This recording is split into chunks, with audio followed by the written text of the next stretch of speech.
Okay, so I was working on my own list for my top 10 QBs, in the league going into 2020. About to start recording, and then I get a notification, and ESPN or whatever put their list together. And I just want you to hear, my thoughts, because as soon as I opened it, I started recording. So hear my thoughts, and tell me what you think about this list, honestly. Now, as I'm working on my list for top 10 QBs heading into the 2020 season, ESPN comes out with their own list. I'm not paying to see the rest of this list because when I read you all the top 5, y'all gonna understand why it's not worth it. Now, I want you to keep in mind, this list was voted on by 50 executives, coaches, scouts, and players. And I honestly believe anybody that voted on this list, I think they didn't watch the NFL. I don't understand what's going on. This is absurd. It makes no sense. Now, on here, they gave their highest rank and they gave their lowest rank. I'm going to give it to you both. Mind you, I'm not paying to see the rest of the list. When it gets leaked, I'll talk about it when I drop my top 10. But I'm just going to get into it. At number 1, Patrick Mahomes. There's no argument. His highest rank was number 1. His lowest rank was number 4. First of all, how do you rank somebody number 4 when not last year, but the year before last, they won MVP in their first full season starting? And then this year, his second full season starting, he led his team to the Super Bowl. Not only did he lead his team to the Super Bowl, but he won that. And not only did he win it, but he was Super Bowl MVP. So how do you rank him 4?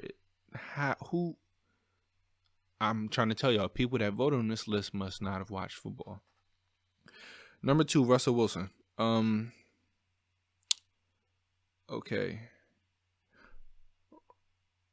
so where's Lamar Jackson? I'm not saying Russell Wilson should not be on this list, not be in the top 5. Before I even talk about Russell, I just want to say, where's Lamar Jackson? MVP, he won that last year. Best team record, he helped lead his team to that last year.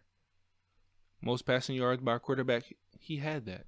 Most passing touchdowns by a quarterback, he had that. Most rushing yards for quarterback in the season, he had that. He had a dominant year. How is he not in this top 5? If somebody says anything about playoff success last year, Drew Brees is at number 5, and he lost to the Vikings yet again. Yet again, when the Saints are quote unquote a favorite every year, he keeps losing in the playoffs. Okay, now on to Russell Wilson. His highest rank was number 2. That's why they got him at number 2. His lowest rank was number 9. How do you rank him number 9 when he does the best out of almost every QB in the league with the worst help around him? Again, I have my own list coming out, so I'm not going to fully dive into where these players should be and, why I think they're at where they're at. I'm going to talk about that on my list. Don't get me wrong, Russell Wilson should be here, but I shouldn't be reading anybody's name other than Lamar Jackson right here. I should be completely honest. I'm just going to drop the ball. 1 and 2, don't matter the order. It should be Lamar Jackson and Patrick Mahomes. Nobody else should be in that.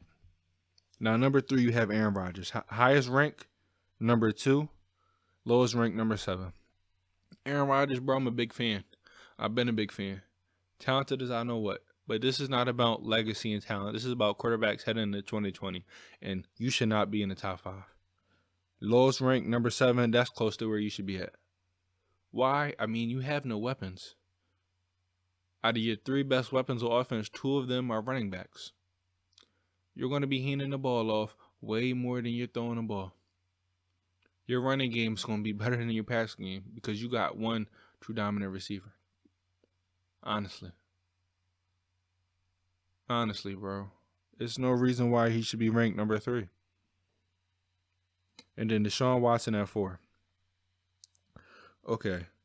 Highest rank, number 3. Lowest rank, 11. First of all, Deshaun Watson is talented. He should not be out of the top 10. But Top 5, I don't have him on my top 5. He lost his best receiver in DeAndre Hopkins. He lost his most consistent receiver in DeAndre Hopkins. He lost his best playmaker in DeAndre Hopkins. When it comes to receiving for the Houston Texans, DeAndre Hopkins was everything, and he lost that. He did.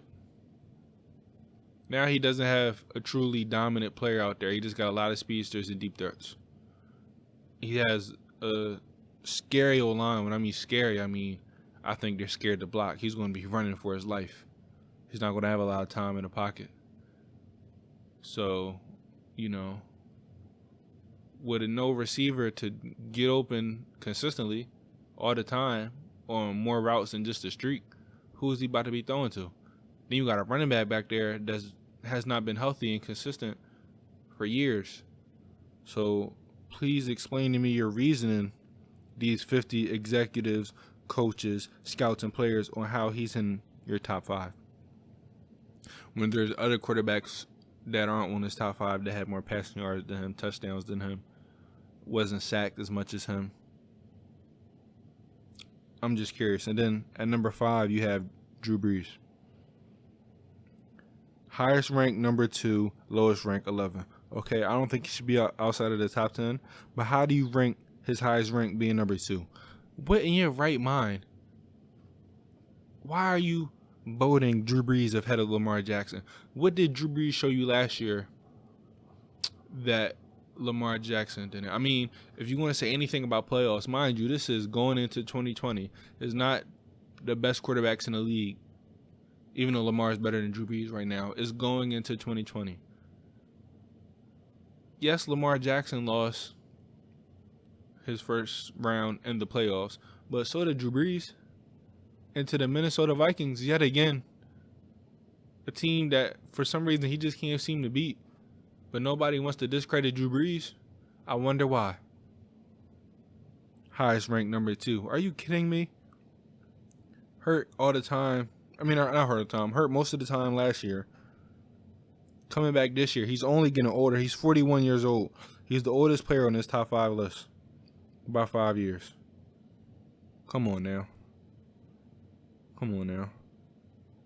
How is he number 5? And how is his highest rank number 2?